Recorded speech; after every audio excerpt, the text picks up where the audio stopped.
కొద్ది రోజులుగా సినీ ఇండస్ట్రీలో వరుస విషాదాలు జరుగుతూనే ఉన్నాయి. భాషాభేదం లేకుండా అన్ని రంగాల్లో కూడా ఒక్కొక్కరు కన్నుమూస్తూ ఉన్నారు. ప్రముఖ నటీనటులు, దర్శక నిర్మాతలతో పాటు ఇతర సినీ రంగానికి చెందిన వారు కన్నుమూయడంతో వారి కుటుంబాల్లోనే కాదు, వారి అభిమానులు సైతం శోక సందర్లో మునిగిపోతున్నారు. ఈ విషాదాలు విని వయోభారం, హార్ట్ అటాక్, కొందరు రోడ్డు ప్రమాదాలు, ఇలా మరికొన్ని కారణాలతో కొందరు మరణిస్తే కెరీర్ సరిగ్గా లేక ఆర్థిక ఇబ్బందులు తట్టుకోలేక మరికొంతమంది సెలబ్రిటీలు కన్నుమూస్తున్నారు. తాజాగా సినీ పరిశ్రమలో మరో విషాదం జరిగింది. ఆర్థిక ఇబ్బందులు తట్టుకోలేక ఓ సినీ రచయిత బలవన్ మరణానికి పాల్పడ్డారు. సైబరాబాద్ రాయదుర్గం పోలీస్ స్టేషన్ పరిధిలోని ఈ ఘటన నిన్న జరిగింది. పోలీసులు చెప్పేదాని ప్రకారం మణికొండ పంచవటి కాలనీలోని విక్రమ్ హైట్స్లో ఉంటున్న దాసర్ లలిత సాయి ప్రశాంత్. అతని వయసు 45 సంవత్సరాలు. సినీ యానిమేషన్ స్టోరీ రైటర్గా పనిచేస్తున్నారు టాలీవుడ్ ఇండస్ట్రీలో. ప్రశాంత్కి పెళ్లి అవ్వలేదు. ప్రస్తుతం ఒంటరిగానే ఉంటున్నారు ఆయన.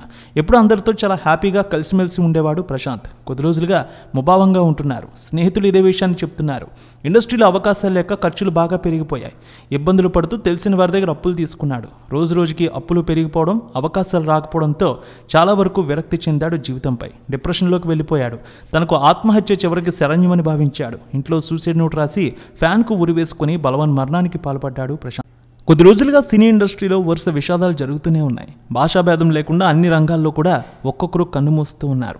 ప్రముఖ నటీనటులు, దర్శక నిర్మాతలతో పాటు ఇతర సినీ రంగానికి చెందిన వారు కన్నుమూయడంతో వారి కుటుంబాల్లోనే కాదు, వారి అభిమానులు సైతం శోక సందర్లో మునిగిపోతున్నారు. ఈ విషాదాలు విని వయోభారం, హార్ట్ అటాక్, కొందరు రోడ్డు ప్రమాదాలు, ఇలా మరికొన్ని కారణాలతో కొందరు మరణిస్తే కెరీర్ సరిగ్గా లేక ఆర్థిక ఇబ్బందులు తట్టుకోలేక మరికొంతమంది సెలబ్రిటీలు కన్నుమూస్తున్నారు. తాజాగా సినీ పరిశ్రమలో మరో విషాదం జరిగింది. ఆర్థిక ఇబ్బందులు తట్టుకోలేక ఓ సినీ రచయిత బలవన్ మరణానికి పాల్పడ్డారు. సైబరాబాద్ రాయదుర్గం పోలీస్ స్టేషన్ పరిధిలోని ఈ ఘటన నిన్న జరిగింది. పోలీసులు చెప్పేదాని ప్రకారం మణికొండ పంచవటి కాలనీలోని విక్రమ్ హైట్స్లో ఉంటున్న దాసర్ లలిత సాయి ప్రశాంత్.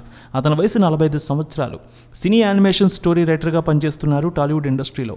ప్రశాంత్కి పెళ్లి అవ్వలేదు. ప్రస్తుతం ఒంటరిగానే ఉంటున్నారు ఆయన. ఎప్పుడు అందరితో చాలా హ్యాపీగా కలిసిమెలిసి ఉండేవాడు ప్రశాంత్. కొద్ది రోజులుగా ముభావంగా ఉంటున్నారు. స్నేహితులు ఇదే విషయాన్ని చెప్తున్నారు. ఇండస్ట్రీలో అవకాశాలు లేక ఖర్చులు బాగా పెరిగిపోయాయి. ఇబ్బందులు పడుతూ తెలిసిన వారి దగ్గర అప్పులు తీసుకున్నాడు. రోజు రోజుకి అప్పులు పెరిగిపోవడం, అవకాశాలు రాకపోవడంతో చాలా వరకు విరక్తి చెందాడు. జీవితంపై డిప్రెషన్లోకి వెళ్ళిపోయాడు. తనకు ఆత్మహత్య చివరికి శరణ్యమని భావించాడు. ఇంట్లో సూసైడ్ నోట్ రాసి ఫ్యాన్కు ఉరివేసుకుని బలవన్ మరణానికి పాల్పడ్డాడు.